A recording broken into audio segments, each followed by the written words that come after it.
gente linda, familia querida, damos gracias al Señor porque puedes conectar y esta tarde o este día sábado de conexión Zoom, ya en donde podemos volver a hacer iglesia como muchas veces nosotros lo hacemos, no es en vano todo el tiempo y la inversión que tú das, ¿ya? Para comenzar, así como hemos orado, hemos cantado al Señor, yo quiero invitarte a que puedas sentirte cómodo, si quieres buscar una tacita de té, un jugo, algo ahí para que puedas estar agradable, ¿ya? Siempre la predicación, si bien es cierto, tiene esa autoridad, esa reverencia, también tiene esa conexión de poder escuchar con atención, con pasión y sobre todo con un corazón dócil en donde podemos extraer aprendizajes o traer a nuestra memoria también enseñanzas que quizás quedan ahí en el baúl, pero que de alguna u otra manera vienen a refrescar principios que nos van a servir para nuestro presente, como también para nuestro futuro. Hoy día quiero hablarles acerca de un rey llamado Ezequías, ¿ya? La historia de él la podemos encontrar en Segunda de Reyes, desde el capítulo 18 al 19, también podemos encontrarla en Isaías capítulo 36, y por qué no mencionarlo también en el libro Segunda de Crónica, ¿ya? Vamos a leer, vamos a meditar, vamos a tratar de aplicar enseñanzas que de manera personal, y cómo no también decirlo como iglesia, como parte de una familia, de un grupo, de una comunidad, podemos ahí seguir apuntando y dándole pulso a lo que Dios está haciendo sobre nosotros.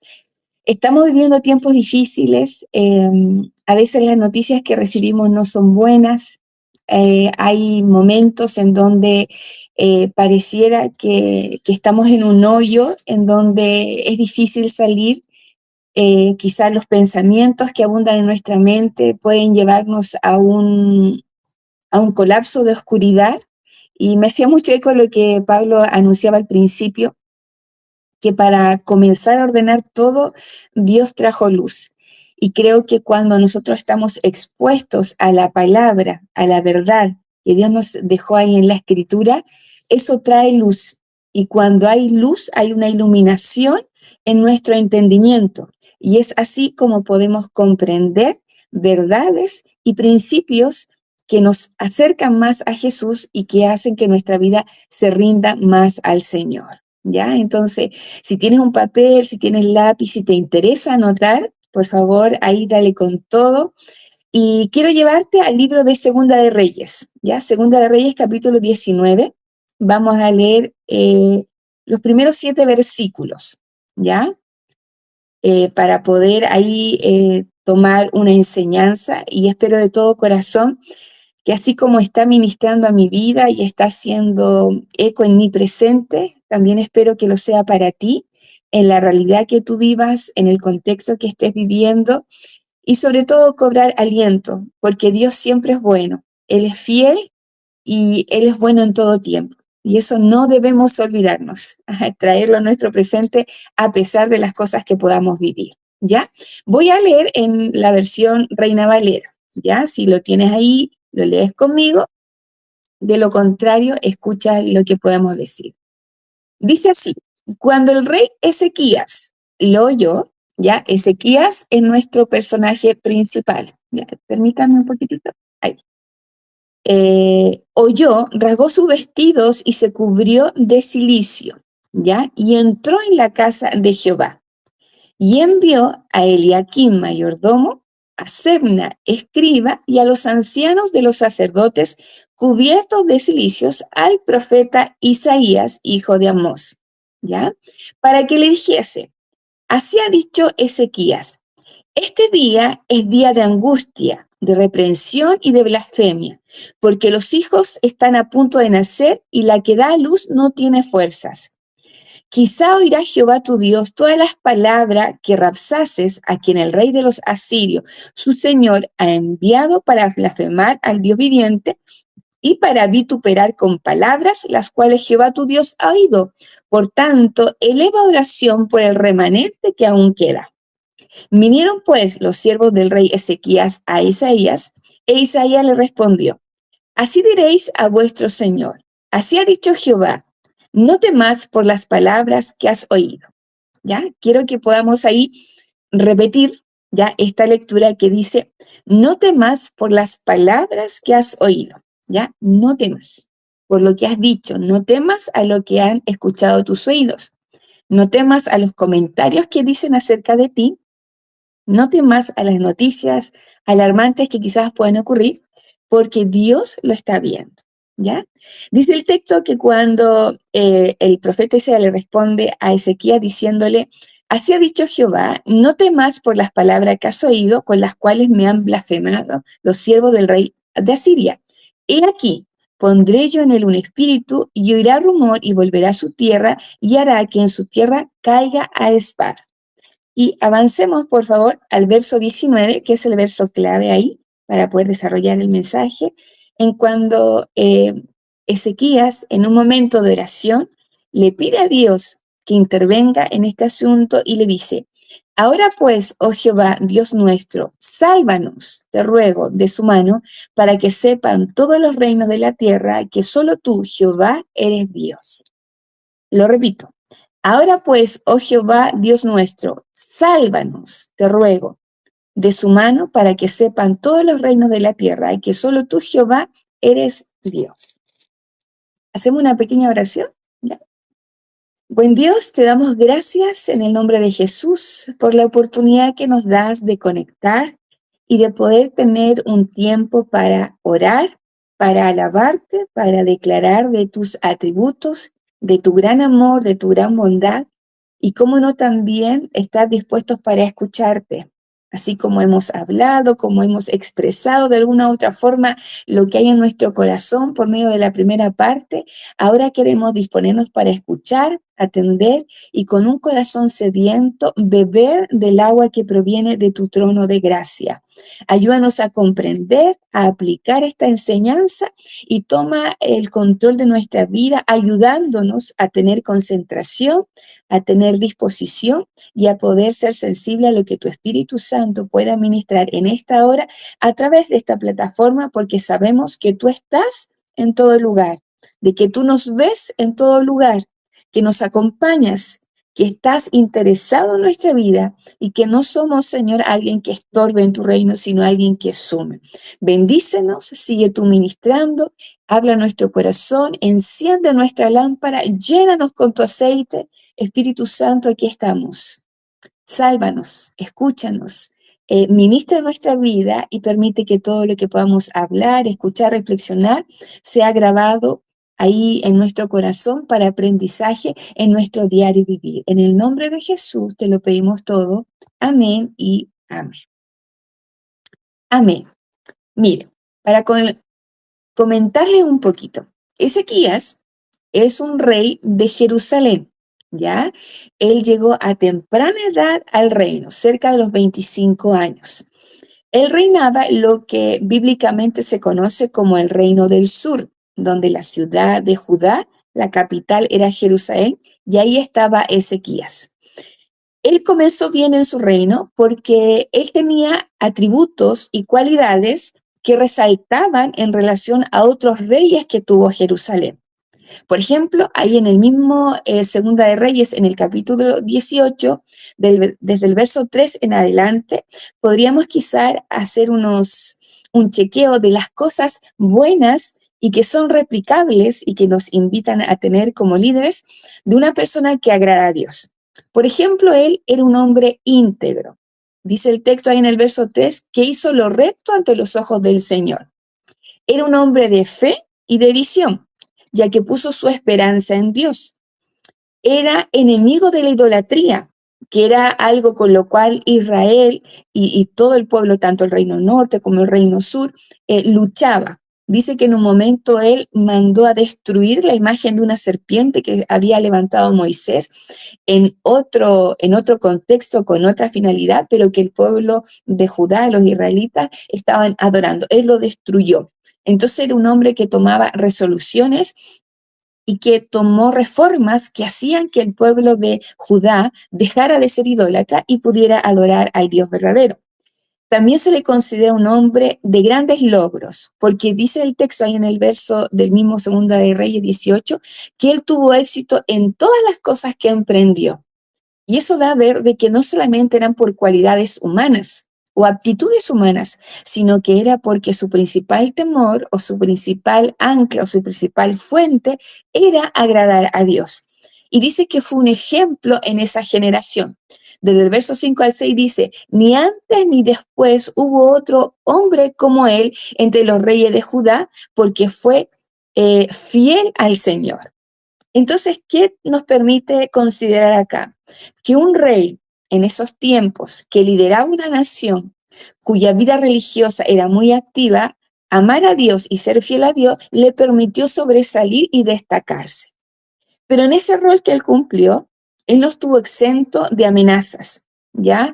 Según alguna cronología, cuando él asume el reino cerca de los 25 años, a la edad de 29 años, él recibe la noticia de que los hermanos de Judá, que estaban en el reino norte, que era Israel y Samaria, le llega la noticia o le llega a oídos, no le llegó WhatsApp porque no había en esa época, tiene que haber sido algún soldado ahí que escapó del Reino Norte, llegó a oídos de Ezequías, de que el Reino Norte había sido invadido y había sido destruido por un rey asirio que se llamaba Senaquerib.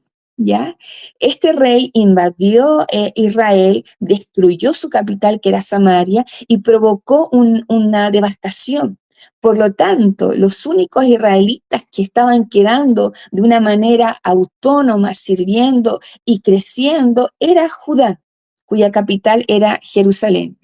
Y resulta que esta noticia llegó a Dios de él, y probablemente en esa época donde las conquistas eran algo latente, donde los imperios iban avanzando mientras más conquistaban terrenos, probablemente a sus oídos, al llegar esta noticia, él en un momento dijo, puede que a lo mejor ocurran o quieran invadirnos a nosotros. ¿Ya?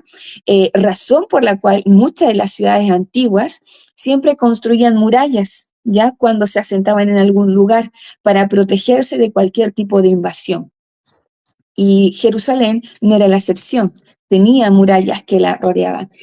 Fueron algunos años de tranquilidad, pero en un determinado momento llega esa noticia que él no se esperaba o que quizás estaba en modo alerta, pero siempre con la precaución de que Dios fuera aquel que lo resguardara. Y fue así como el rey asirio, en su hambre, en su deseo, en su ambición de poder, de conquistar, es que le manda mensajeros a Ezequías diciéndole que ellos iban a ser la próxima nación a la cual ellos iban a conquistar. Y él hizo llegar un mensaje no muy diplomático, que digamos, sino que fue bastante confrontacional. Ya podríamos considerar que su orgullo y sus victorias que él tenía lo llevaba a este rey asirio a sentirse muy seguro de que todo lo que él se proponía lo alcanzaba.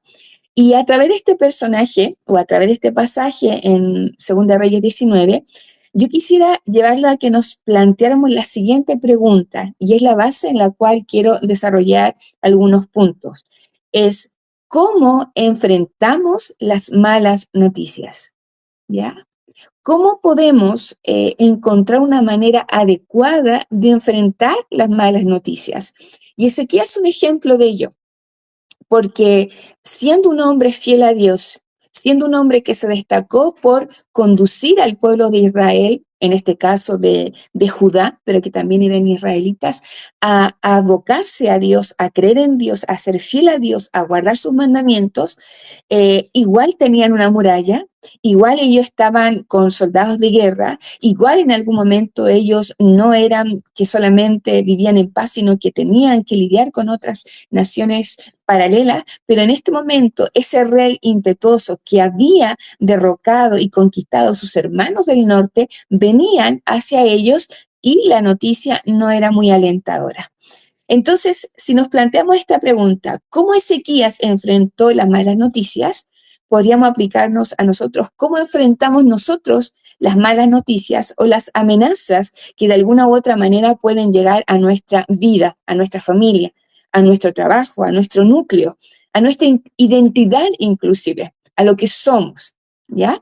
Y yo quisiera desarrollar tres puntos en los cuales podemos dar respuesta a cómo Ezequías respondió o enfrentó las malas noticias, ¿ya? El primer punto sería que Ezequías vio la situación como realmente era, es decir, que no evadió la realidad.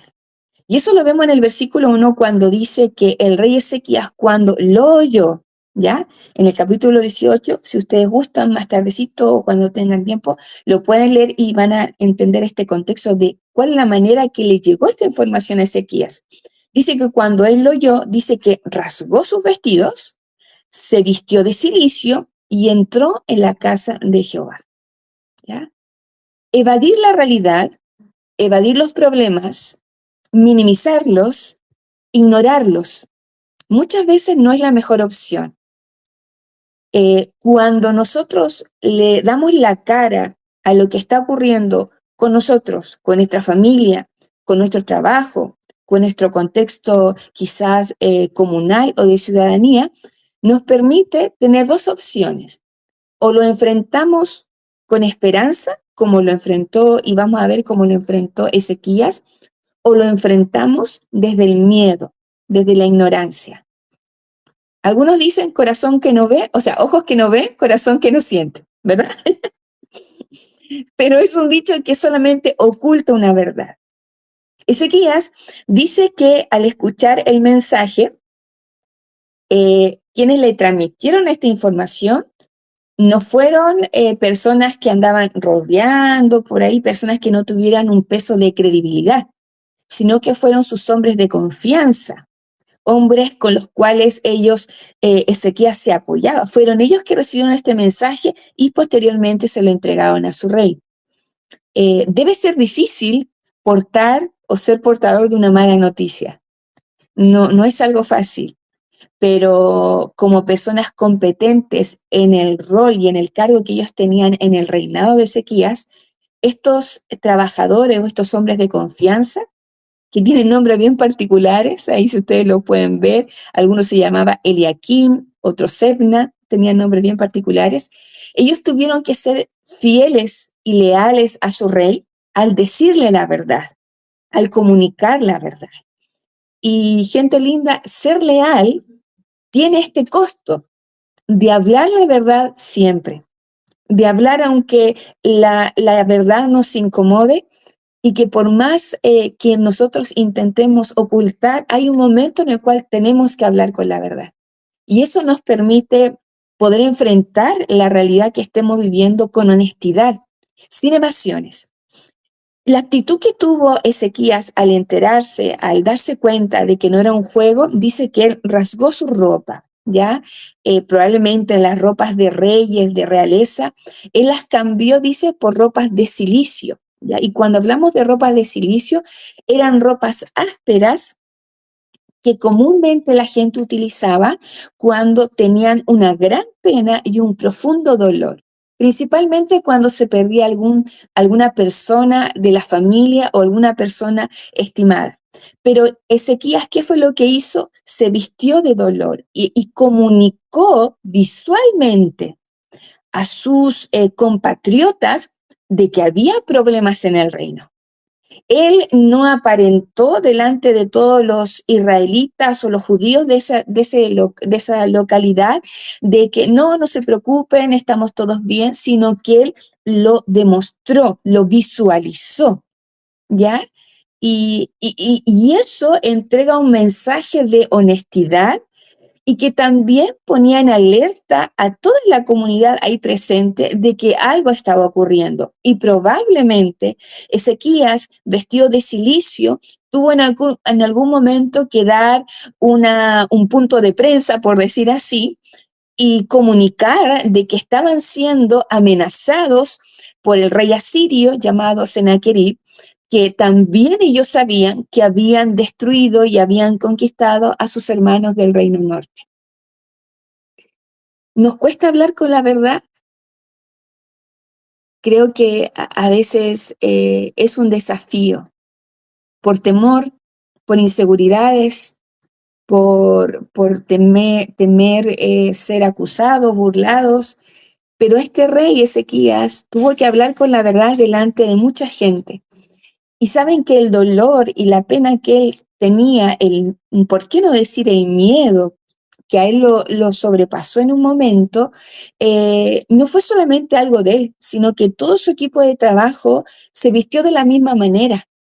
Y eso también nos habla de solidaridad, de que si estamos en una empresa o estamos en algo en común, con un objetivo en común, debemos estar en los momentos de dolor como también en los momentos de conquista.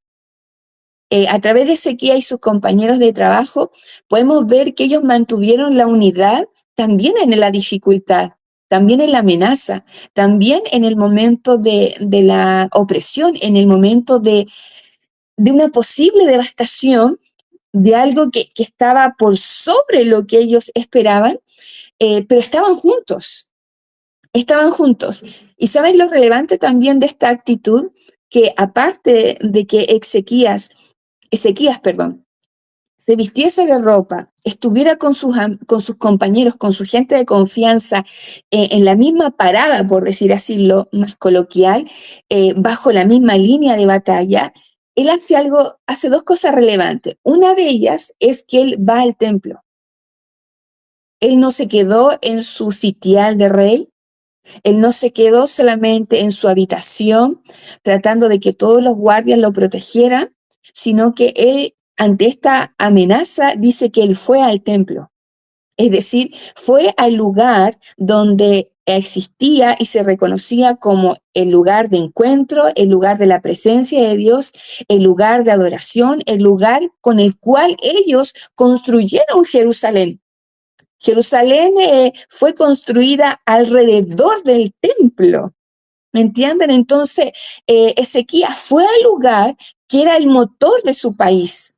Fue al lugar en donde, por el cual él sabía que estaba en ese lugar de autoridad, porque su reino, su gobierno, no era solamente algo humano, sino que también era algo teocrático, que también había algo divino metido. Entonces él fue al templo. No llegó al lugar santísimo, porque no era una persona, los sacerdotes eran los que entraban al lugar santísimo, pero fue al lugar donde él podía estar, que eran las puertas, en los lugares cerca de Dios.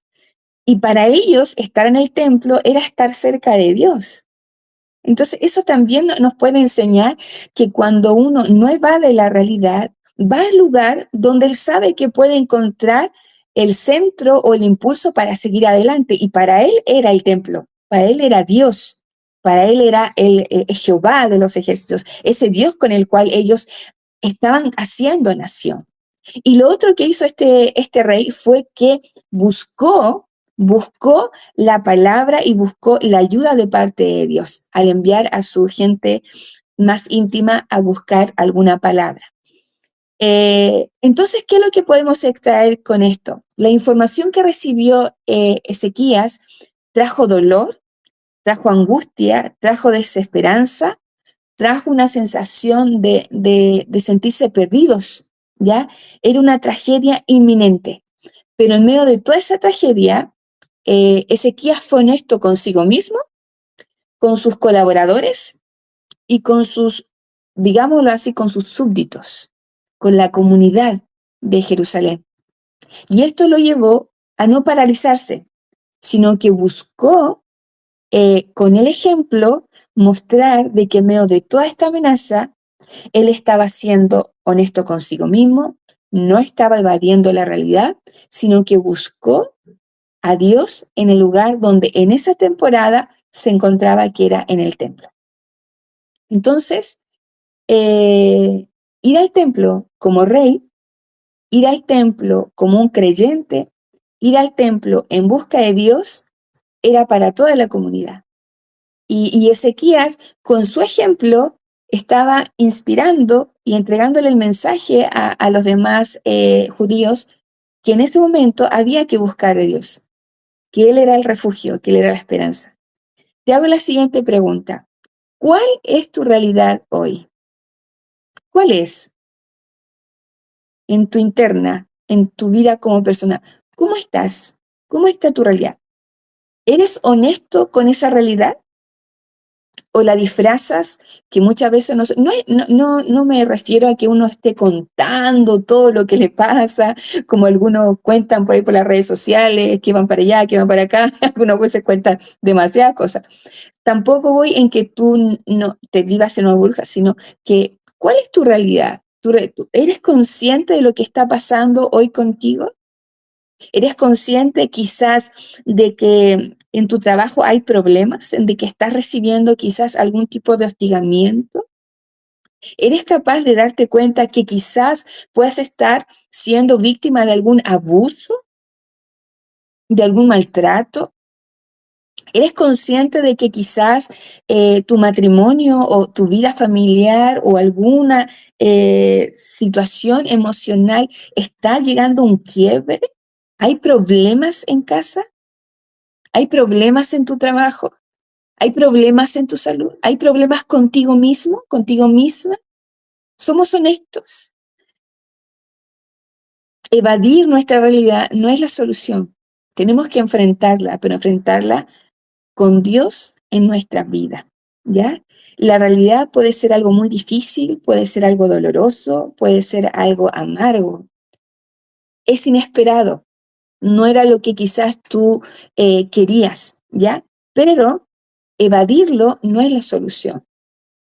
Esconderse no es la solución. Llorar ayuda, pero lloremos en el lugar adecuado. Lloremos ahí en las plantas del Señor, en el lugar donde tú puedes levantar un altar, porque hoy no tenemos que ir a Jerusalén en busca de esa comunión, sino que podemos ir ahí en nuestro rincón donde solamente podemos ser lo más íntimo con Dios, lo más transparente y permitir que la realidad que hoy estoy viviendo sea una oportunidad para mí, tomada del Señor. Que no sea una sentencia lapidaria, sino que sea una oportunidad para mí. Y Ezequías nos va a mostrar eso, ¿ya? Entonces, como punto número uno, ¿cómo enfrentamos las malas noticias? No evadiendo la realidad. Como punto número dos, ¿cómo enfrentamos las noticias? Buscamos la ayuda correcta para nuestra realidad. ¿Ya? Buscamos la ayuda correcta para nuestra realidad. Ahí en el versículo 2 dice que, y envió a Eliaquim, mayordomo, a Sebna, escriba, y a los ancianos de los sacerdotes, cubiertos de cilicios, al profeta Isaías, hijos de Amós. Ezequías mandó a sus principales autoridades al profeta de Dios, a Isaías. En ese tiempo no tenían ellos lo que nosotros hoy tenemos, que es la Biblia. Ahí estaban los profetas, aquellos que entregaban un mensaje, que entregaban una palabra de Dios y que podía dar un impulso y una esperanza. La vida religiosa de Jerusalén era algo fuerte y en Judá y en toda esa comunidad era algo prioritario. Por lo tanto, no es de extrañar que un hombre íntegro y piadoso como Ezequías buscara y enviara a los profetas, en ese caso, en ese tiempo a Isaías, enviara gente para pedirle ayuda, para pedir consejo y pedirle que Isaías orara por este remanente que quedaba, porque ya el reino norte había sido destruido. Y resulta que buscar la ayuda es algo también que nos lleva a una acción. Por eso hace un momento decía que esta mala noticia no paralizó a Ezequías. Si bien es cierto, se vistió de ropas ásperas, demostró que había dolor, demostró y mostró que había miedo, pero también mostró con su ejemplo que buscó ayuda y buscó ayuda en el centro del gobierno que tenía Jerusalén, que era la vida religiosa. E Isaías es una pieza clave, porque cuando Ezequías manda a sus súbditos, a sus compañeros, los manda donde Isaías, los manda vestidos de ropas de dolor. Por lo tanto, cuando Isaías quizás vio a estos hombres, pudo percibir que había un gran dolor de parte de Ezequías, que venían en busca de él para pedirle ayuda, para pedir que orara por ellos. Y los mensajeros de Isaías, de Ezequías, cuando llegan donde Isaías, les dice: Hoy es un día de gran dolor, es un día de gran dificultad, es un día de gran angustia. Y dice ahí una frase que es como mostraban que la situación que Jerusalén estaba viviendo era como una mujer de parto en su trabajo de parto, pujando para que el bebé naciese, pero que en un momento no tuvo fuerzas y el bebé no podía nacer y la mujer no podía hacer más fuerza, y eso que ejemplificaba de que la muerte tanto de la madre como del bebé era algo inminente. Entonces, cuando Ezequías manda este mensaje a Isaías, él le dice, estamos como mujer de trabajo de parto, pero sin fuerzas. Y en esa época se puede interpretar, o se debía interpretar, que estaban desahuciados, que estaban incapacitados ellos para poder salir adelante y enfrentar este gran ejército como era el imperio asirio. Entonces, ¿qué ocurre acá? Isaías recibe lo que Ezequías le comparte, esta triste, temerosa y terrible noticia, e Isaías hace lo que él tiene que hacer. Ora a Dios y le entrega una palabra a estos mensajeros que le lleven a Ezequías para que tenga calma. Y resulta, gente linda, que cuando nosotros buscamos ayuda, que a veces se puede hacer muy difícil, porque en tu mente o en mi mente pueden haber pensamientos muy perturbadores, pero cuando buscamos ayuda en la persona indicada, esa persona indicada nos va a traer un bálsamo, nos va a dar a confiar o nos va a levantar en esperanza. Y buscar ayuda es necesario. Eh, ¿Cuántas veces quizás uno ha visto niños, jóvenes o matrimonios que pueden estar en alguna situación caótica, en algún estado muy peligroso? Y uno dice, hay que buscar ayuda, pero a veces el ego, el orgullo, nos limita, nos cree que nosotros solamente podemos resolver, que nuestras vulnerabilidades solamente nosotros las podemos manejar, que no es necesario abrirse, que no es necesario exponer lo que está pasando, pero eso es una mentira, es un autoengaño que el diablo nos hace creer para que no pidamos ayuda. Y resulta que cuando viene la amenaza, cuando viene la noticia mala, ¿qué es lo que hizo Ezequías? Uno, no evadió la realidad, y número dos, él buscó ayuda y lo buscó en la condición de rey.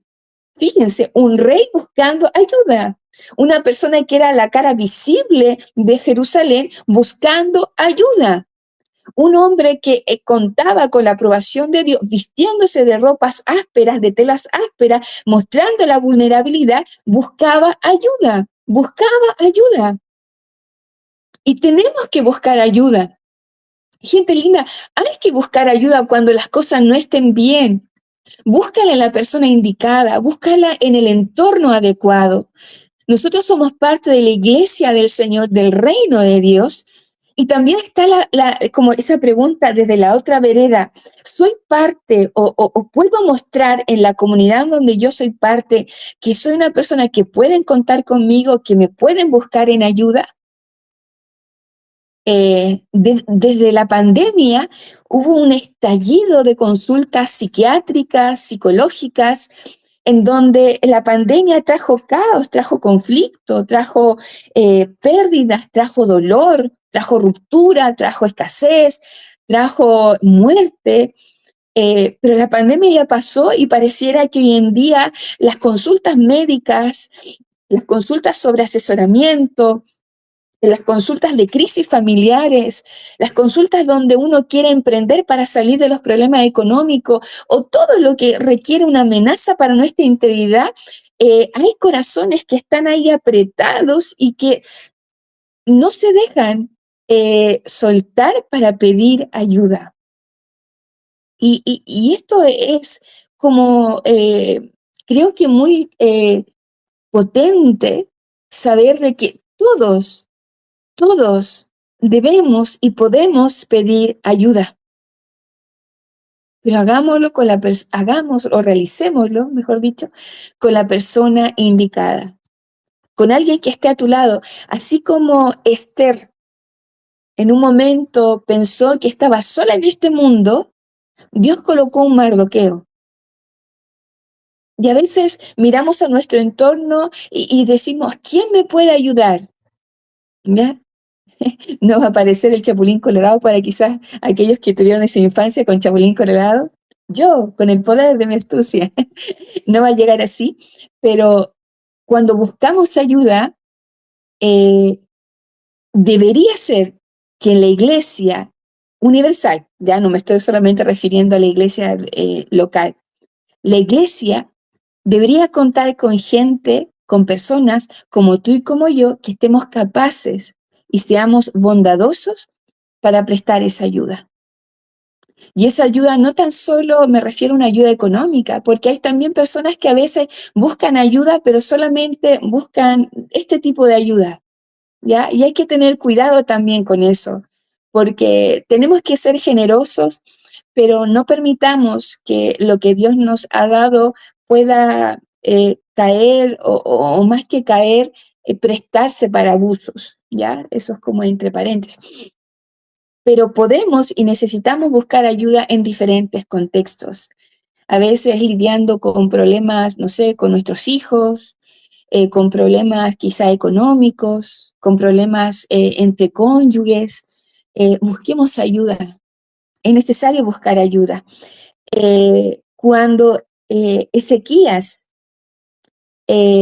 recibe este mensaje de parte del rey asirio, es como la figura de un niño, ¿ya? Pongámonos en este escenario, un niño que se le rompe un juguete y que va donde su papá o mamá, o con la persona significativa, se dirige a alguien para que le pueda arreglar el juguete. ¿Ya? Quizás los que somos papás, ¿cuántas veces nuestros hijos fueron o se acercaban a nosotros diciendo, mamá, mira? Y uno dice, ya no te preocupes, yo te compro otro o yo te lo arreglo. ¿Ya? Porque los papás siempre tratamos de darle solución a muchas de las demandas que tienen nuestros hijos. Entonces el caso de Ezequías, al ir donde Isaías, focalizado en la búsqueda del Señor, es como ese niño pidiéndole que papá arregle las cosas. Y yo no sé si a ti te ha tocado tener la experiencia de un papá o de una mamá o de una persona significativa que te resuelva los problemas cuando eres más chiquitito, ¿ya? Quizás no te tocó eso, pero siempre debe haber existido alguien que te dio la mano para poder sacarte de esa orfandad o de esas precariedades o de esa escasez que quizás pudiste tener. Hoy día también nuestros hijos o nuestro entorno, nuestra generación, esa generación que viene detrás de nosotros, necesita ayuda y también necesita gente que pueda ser confiable para ellos y para ellas. Que los jóvenes de nuestra iglesia puedan ver en ti, puedan ver en mí alguien de confianza, alguien cercano, que ese adulto mayor, que esa mujer, que ese hombre pueda ver en ti que tú eres confiable y que puede contar con tu ayuda. Ahí en Primera de Pedro, capítulo 5, verso 7, dice una verdad que deberíamos recordar. Echando toda vuestra ansiedad sobre Él, porque Él tiene cuidado de vosotros. Echando todo vuestra ansiedad sobre Él. Ezequías echó todo, lo visualizó, no ocultó, lo dejó, lo entregó. Y ¿saben? Es bueno poder echar delante del Señor todo lo que podamos vivir. ¿Mm? Entonces hemos visto dos puntos: cómo enfrentamos las malas noticias o las amenazas, no evadiendo la realidad, y segundo, buscando la ayuda correcta para nuestra realidad. Y como punto número 3, y con esto estamos ya cerrando los puntos, porque no soy de 4 ni de 5, sino de 3, debemos declarar una gran verdad sobre nuestra realidad. ¿Ya? Lo vuelvo a decir. declarar una gran verdad sobre nuestra realidad.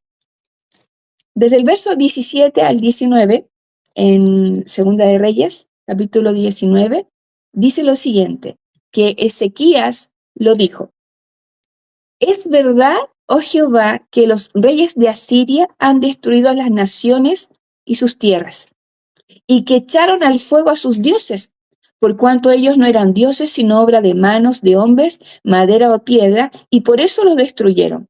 Ahora pues, oh Jehová, Dios nuestro, sálvanos, te ruego, de su mano, para que sepan todos los reinos de la tierra que solo tú, Jehová, eres Dios».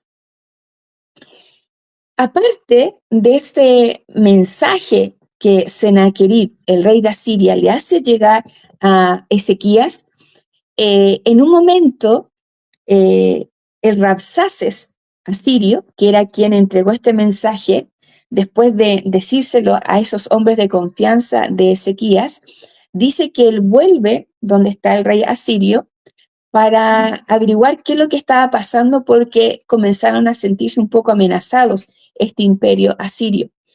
Y dice que era tanta la intención, lo enfocado, por decir así, lo encaprichado que estaba el rey asirio de no soltar a Jerusalén, sino de invadirla, de destruirla, de tomar posesión de ella, que a pesar de que estaba lejos, ya, porque había una distancia física, dice que este rey le mandó una carta a Ezequías. Y en esa carta lo volvía a amenazar y le volvía a decir: yo he destruido a todos aquellos reinos que me he propuesto. Todos los dioses que ellos han tenido no han podido salvarlo. Y inclusive no hay ninguno que haya podido sobrevivir. Y en esa carta también Sennacherib le decía que quiénes eran ellos para intentar resistir. Él le dijo en un momento de una manera muy de burla, le dijo: si quieres te doy 200,000 caballos para que tú coloques soldados sobre ellos, en una jactancia de que ni con todos los caballos que Sennacherib le podía entregar a Ezequías, Ezequías contaba con un número de gente muy reducido y que no iban a ser capaces de hacer frente. Dice el texto ahí en el capítulo 18 que cuando, y también lo puedes encontrar en Isaías capítulo 36, dice que cuando Ezequías recibe esta segunda carta, él la toma, la lee y la echa, dice que la extiende delante del templo. Es decir, que él tomó esta mala noticia, la hizo verdad, la aceptó, era una realidad, buscó la ayuda del Señor y la dejó delante del templo, la echó. Y es como puedes decir que él vio todo escrito, qué es lo que este rey asirio le estaba diciendo, que inclusive este rey asirio era tan arrogante que en un momento le dijo a los que le escuchaban en esa temporada del pueblo de Jerusalén, le dijo: no crean en ese Dios del cual está hablando Ezequías, porque ni siquiera él podrá salvarles. Es decir, su arrogancia de este rey asirio era tan profunda que inclusive desafiaba a este rey o a este Dios en el cual estaba creyendo Ezequías. Y este rey, Sennacherib, comienza a hacer una guerra mental o una guerra psicológica. Y Ezequías quizás no estaba viendo los caballos, no veía todas las tropas, pero con lo que le decía Sennacherib era para decir: ya, ¿qué hago? Me colapso, me paralizo, entro en histeria, entro en crisis de pánico. Fue tantas las palabras de burla, de amenaza, de confrontación, agresivos. Fue tanto que Ezequías tiene que luchar o enfrentar esa guerra psicológica, esa guerra mental, para poder hacer frente. Y esa guerra mental que Ezequías enfrentó con este rey asirio no tiene cosas muy lejanas de las guerras mentales o batallas mentales que nosotros luchamos diariamente. Mira, ahí en Isaías 36 saqué estos puntos. Por ejemplo, algunas de las afirmaciones que Sennacherib le confrontaba al rey Ezequías era: estás solo, no tienes fuerza, ¿ya? Dice, tú has dicho tener planes y poderío, pero la guerra para, para tan solo es palabra. Eso lo encontramos en Isaías 36, verso 5, ¿ya? Es decir, Ezequías recibe un mensaje diciéndole, todo lo que tú hablas es solamente palabras. No tienes nada con qué hacerme frente. Y a veces nos pasa eso, que nosotros creemos que estamos solos y que no tenemos demasiada fuerza, que no vamos a ser capaces. Y comienza la batalla mental diciendo, ¿estaré solo? ¿Dios estará conmigo? ¿Realmente podré hacer frente a esto? Y comienza la batalla, ¿ya? Y resulta que Ezequías enfrenta esta batalla y comienza esto a dejarlo delante de Dios y comienza a decir ya todo lo que en mi mente divaga, las dudas, los vaivenes que se puedan dar, tengo que enfrentarlos de otra manera. También la carta decía, tienes pocos amigos y los que tienes son muy débiles. Asiria tenía temor de que Egipto se aliara con Jerusalén o con Judá y pudieran hacerle frente. Pero ¿qué es lo que hace este rey asirio? Le dice, tus amigos son tan débiles como tú. Es decir, no tienes opción. ¿Y acaso a nosotros no también se nos ha pasado por la mente, no hay nadie que me ayude? No hay nadie que pueda socorrerme. ¿Qué esa persona, cómo me va a poder ayudar si quizás está tan mal como yo? Pero no sabemos, ¿ya? No sabemos porque inclusive dice el Señor que diga al débil, fuerte soy, ¿verdad? Que mayor es el que está en nosotros que el que está en el mundo. Por lo tanto, podemos ver una persona a nuestro lado que quizás puede verse muy débil, muy frágil, pero no menospreciemos que el poder de Dios puede usarla para bendecir nuestras vidas. Entonces creamos que Dios siempre está a nuestro favor. Otra como afirmación que esta guerra mental le hacía ver Senaquerib a Ezequías, dice, yo vengo porque Dios me ha enviado. Hasta tal punto, este rey usaba y decía, lo que tú crees, el Dios que tú crees, él mismo me ha levantado para destruirte. Y resulta que ahí se contrapone con lo que Dios a nosotros nos dice, que Dios tiene planes de bien y no de mal para darnos el fin que nosotros esperamos. Entonces quizá a veces pensamos que merecemos lo que estamos viviendo, que es un castigo divino. Pero Dios dice que no envió a su Hijo para condenar al mundo, sino para que el mundo sea salvo. Dios nos dice que los planes que Él tiene para con nosotros son de bien. Dios nos dice que si nosotros fuéramos infieles, Él permanece fiel.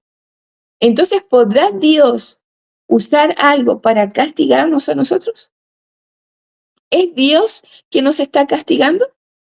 ¿O es una mentira que el diablo está colocando en tu cabeza para aplacar un poco tu necesidad de culpabilidad?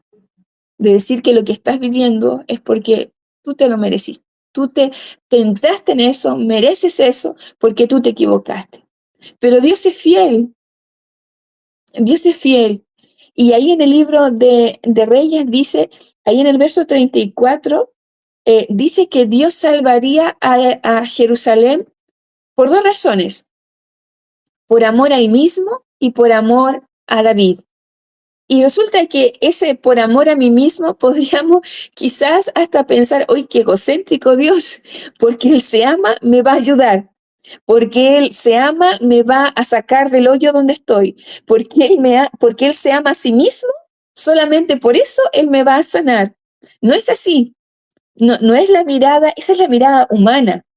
Cuando Dios habla de que por amor a sí mismo Él nos va a bendecir, es porque en su esencia de amor no hay posibilidad, no hay sombra de querer hacerle daño a alguien que ha rendido su vida a Cristo. No hay un castigo para aquel que le ha pedido perdón y que se ha vestido con ropas limpias de Jesucristo en su vida. No hay una palabra o un decreto o una proclamación de maldición sobre ti, porque Dios ya quitó esa maldición y nos ha dado bendición. Hay consecuencias quizás que podamos vivir por nuestros errores, pero no es una maldición de parte de Dios. porque Dios no desea el mal para nosotros. Entonces, esa batalla mental es la que Ezequías se enfrentó, pero también él tuvo que contrarrestarla y contrarrestarla con la gran verdad que la escritura a nosotros nos dice hoy. Hoy tenemos esto para poder acordarnos, para poder anclar, para poder traer y decir, esta verdad, esta gran verdad es la que yo debo declarar en mi realidad. También le dijo Senaquerib, yo le prometo a tu pueblo un país mejor. Y esas son las tentaciones que a veces tenemos cuando Satanás nos ofrece algo mejor, algo más rápido, pero sin Dios. Y ahí es donde hay que elegir. Todo lo que viene del enemigo no es para siempre, no es duradero, es un engaño. Solamente Dios es aquel que cubre, solamente Dios es aquel que sana, solamente Dios es aquel que prospera, solamente Dios es aquel que da paz, solamente Dios es aquel que da perdón. No hay alternativas, no hay pastillas que solamente puedan calmar por algo nuestro dolor. Es solamente Dios. Toda la fama, todo por decir, el esplendor, toda quizás los logros personales que no están involucrados con Dios son pasajeros, son efímeros, porque solamente lo que Dios da es eterno. Y yo creo que la paz con uno mismo, con Dios y con tu familia no tiene ninguna comparación, ni externa, ni que se pueda medir. Tener la paz de Dios, tener el perdón de Dios es suficiente para vivir agradecidos con lo que tenemos y con lo que quizás no tenemos, porque hay paz en el corazón. Con lo que nos robaron, con lo que nos quitaron o con lo que nos dejaron. Hay paz con Dios y mientras haya paz con Dios, todo va a ser llevadero. Todo va a ser llevadero porque Dios está en medio. Y algo también relevante con lo cual Ezequías enfrentó y también nosotros luchamos, es que la historia, el pasado, estaba a favor de Senaquerib. Había un currículum de victorias, habían campañas, había poder, había ejército, había una historia que decía que no había nadie que pudiese oponerse. También así pasa en nosotros. A veces nuestro pasado, a veces lo que ha ocurrido atrás, lo que otros hacen, pareciera algo que no hay una alternativa para nosotros. Pero sí la hay. A veces podríamos pensar que porque nuestra familia o porque nuestro entorno o nuestra generación más cercana quizás tuvo rupturas matrimoniales, hubieron quiebres, hay enfermedades, hay quizás crisis, hay falta de trabajo, pareciera que todo eso es como que me tiene que saber tocar a mí y no hay opción, pero sí lo hay, porque en Dios todas las cosas son nuevas. Entonces, esta batalla mental que hoy tú puedas estar viviendo, que quizás no puedes, que estás solo, que te sientes abandonado, que te sientes inseguro, que crees que tienes que hacer cosas para poder valerse o para ser respetado, confróntalo o enfréntalo como lo hizo Ezequías, declarando una gran verdad. Y esa gran verdad la encontramos en la palabra. Mira, en el libro de Lucas, capítulo 22, podemos ver que Jesús no evadió la realidad, buscó ayuda y declaró una gran verdad sobre su realidad. Y si en Jesús vemos que eso se puede cumplir y que Él lo hizo, dice la palabra que Jesús conquistó todo para darnos a nosotros el beneficio de la gracia. Él bebió lo amargo para que nosotros viviéramos la bendición. Él lo sufrió todo para que nosotros fuera más llevadero. Él ya pagó. Entonces nosotros nos queda recibir. Mira, ahí cuando estaba en el Getsemaní, en el Monte de los Olivos, voy a leer la versión NTV. Sí, NTV. Dice, luego, acompañado por sus discípulos, Jesús salió del cuarto en el piso de arriba y como de costumbre fue al Monte de los Olivos. Allí les dijo, oren para que no se dan a la tentación. Se alejó a una distancia como de un tiro de piedra. Se arrodilló y oró. Padre, si quieres, te pido que me quites esta copa de sufrimiento de mí. Sin embargo, quiero que se haga tu voluntad, no la mía. Entonces apareció un ángel del cielo y le fortaleció. Oró con más fervor y estaba en tal agonía de espíritu que su sudor caía a tierra como grandes gotas de sangre. Jesús, en ese momento, no estaba evadiendo la cruz. Él buscó ayuda y esa ayuda vino con ese ángel que vino a fortalecerlo. ¿Y saben cuál fue la gran verdad que él pudo declarar? Eso lo vemos en el capítulo 24, cuando dice que las mujeres quedaron aterradas y se inclinaron rostro a tierra porque vieron que la piedra de la tumba de Jesús no estaba en su sitio, sino que había sido movida. Le dijeron esos hombres, ¿por qué buscan entre los muertos a alguien que está vivo? Él no está aquí, ha resucitado.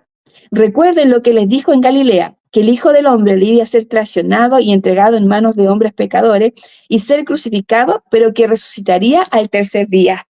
Y eso, gente linda, frente a cualquier realidad que nosotros podamos estar viviendo, Cristo resucitó. Y eso es una tremenda, tremenda verdad sobre la realidad que tú y yo podamos estar viviendo. Y si Él resucitó, no resucitó para condenarte, no resucitó para que tú te hundieras en tu triste y gran realidad, no resucitó para que tu familia se destruyera, no resucitó para que vivieras en un caos laboral, no resucitó para ver a tus hijos que se perdieran en vicios, en indiferencia. La resurrección de Cristo fue para victoria, para que tú y yo vivamos la abundancia y la prosperidad que proviene de Jesús. Colosenses capítulo 2, verso 13, dice, ustedes estaban muertos a causa de sus pecados y porque aún no les habían quitado la naturaleza pecaminosa. Entonces Dios les dio vida con Cristo al perdonar todos nuestros pecados. Y fíjense lo que dice. Él anuló el acta con los cargos que había contra nosotros y la eliminó clavándola en la cruz. De esa manera desarmó a los gobernantes y a las autoridades espirituales. Los avergonzó públicamente con su victoria sobre ellos en la cruz. Termina de leer en tu casa Segunda de Reyes capítulo 19 y verás, cómo Dios destruyó sin sangre, sin bombas, sin quizás alguna peste, sino que trajo la muerte sobre gran parte del ejército asirio y Sennacherib, desde la arrogancia, tuvo que salir huyendo hacia su tierra porque Jehová Dios salió en defensa de su pueblo. Y fue en respuesta de Ezequías. Gente linda, cuando enfrentemos las amenazas, enfrentémoslas no evadiendo, buscando la ayuda correcta y declarando una gran verdad sobre nuestra realidad. Y la mayor declaración es de que Jesús vive, de que Él resucitó y está vivo para socorrernos, para ayudarnos y para que tú y yo en este escenario quizás de debilidad, de vulnerabilidad, podamos decir, como ahí dice en Joel, diga al débil, fuerte soy, porque lo que tú declares es lo que también Dios construirá. Así que, gente linda, si hay alguna carta, hay algún diagnóstico, hay alguna realidad familiar, hay una realidad económica, hay alguna circunstancia que te sobrepasa, que te lleva a tener que vestir ropas ásperas, a vestir de luto, simbólicamente lo digo hablando, coloca eso delante del Señor. Colócalo. ¿Y sabes cuál va a ser la garantía de que lo estás haciendo correctamente? Que te vas a levantar de ese lugar con paz en tu corazón y con un rostro que puede decir que hay esperanza para aquellos que buscan al Señor. Porque orar y levantarte con la misma carga, con la misma desesperanza, con el mismo dolor, con la misma angustia, con la misma tribulación, es porque no estamos soltando esa carta de mala noticia, simbólicamente lo digo, delante del Señor. Dios es bueno, Dios es bueno y Dios es una realidad. Así que ahí donde estás, te quiero pedir que podamos orar un pequeño momento. para que si quizás tú o tu familia o en tu contexto puedas decir, yo necesito que Dios intervenga y que me ayude a enfrentar lo difícil que estoy viviendo, aprendamos de Ezequías. Él fue un rey y él pudo hacer las cosas de manera correcta. Hoy día dice el Señor que somos reyes y sacerdotes para Él. Entonces tenemos que lidiar. Y abre tus manos y dile al Señor, Señor, ayúdame, ayúdame, ayúdame, ayúdame en esta realidad.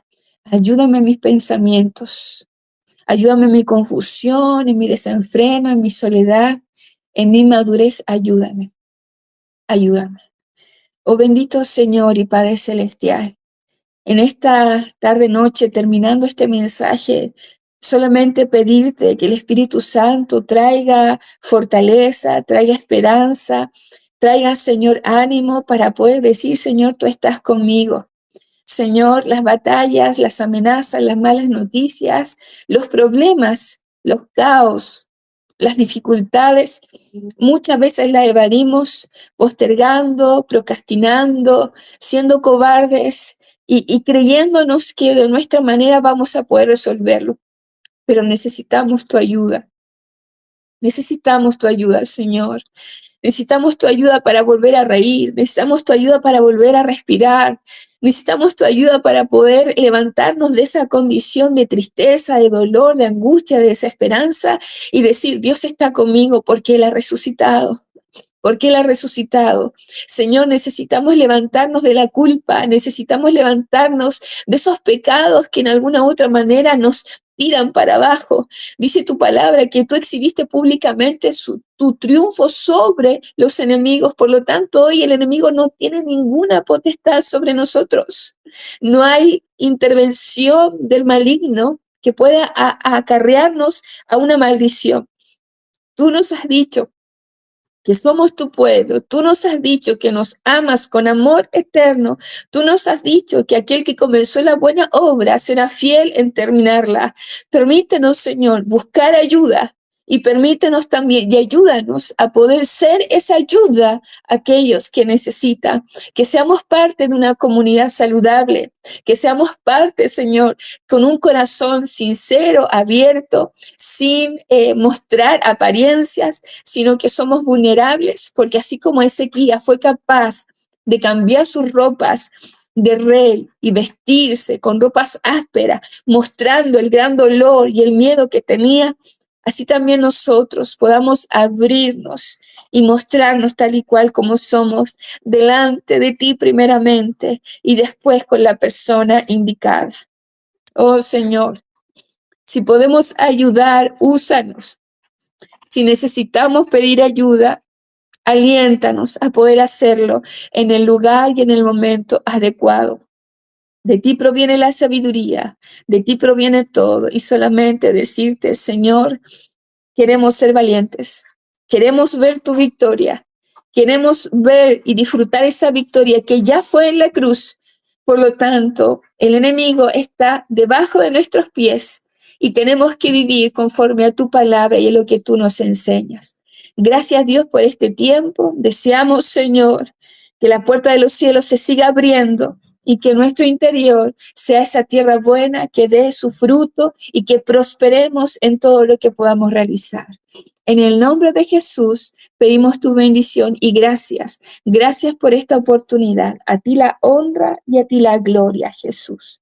Gracias. Gracias, Padre amado. Amén y amén.